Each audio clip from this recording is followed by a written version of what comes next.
All right, so I wanted to make sure that you guys know that there's a way to handle all of the things that we learned in part 6 using StatCrunch, just like in part 5, right?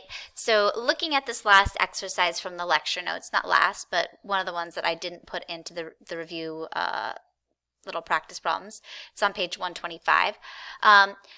We're looking at the proportion of traffic deaths attributable to alcohol was 40.9%. Out of 100 randomly selected traffic deaths, 32 were attributable to alcohol.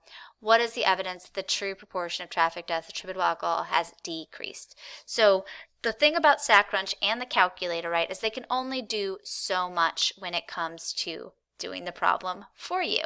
You still have to be able to set up the null and alternate hypothesis, justify a decision, and calculate and state your conclusions in the context of the problem. So in this question, the first thing we're asked to do is set up the null and alternative. We recognize that we have some keywords, right? We can go ahead and mention, we see the word decrease, telling us that we're probably looking at a less than. We've been given a percentage that they told us was the proportion from 2000. And then we also have all of our evidence. We have that there was a sample of 100 taken and 32 ended up attributable to alcohol. So if I were to go ahead and put down what I know here, it looks like we're looking to find tests. The null hypothesis is P is equal to that 40.9%. And our alternative hypothesis is that P is less than that 0.409. So that's what we're testing with our null and alternative.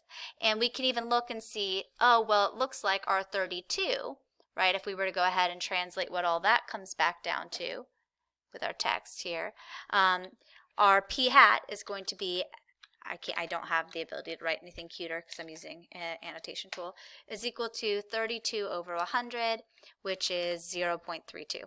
So we do have evidence that it is less than 40.9%. The question is it enough evidence? And we've done all of the good work of figuring out what we have here.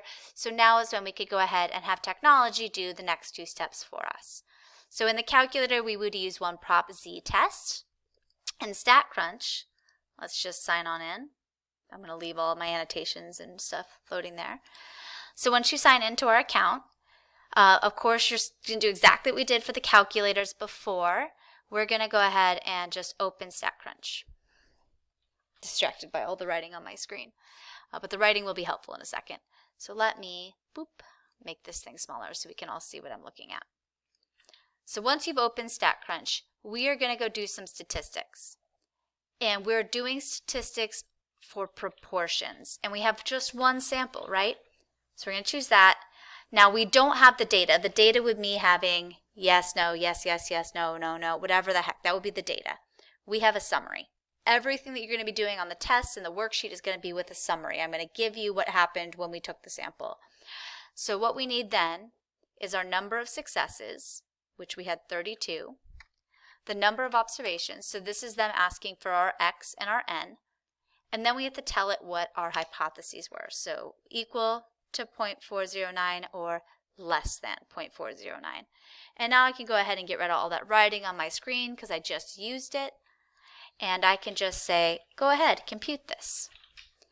And here it gives me the z, negative 1.81, and the p-value, 0.0351. So that's how you can do this within StatCrunch.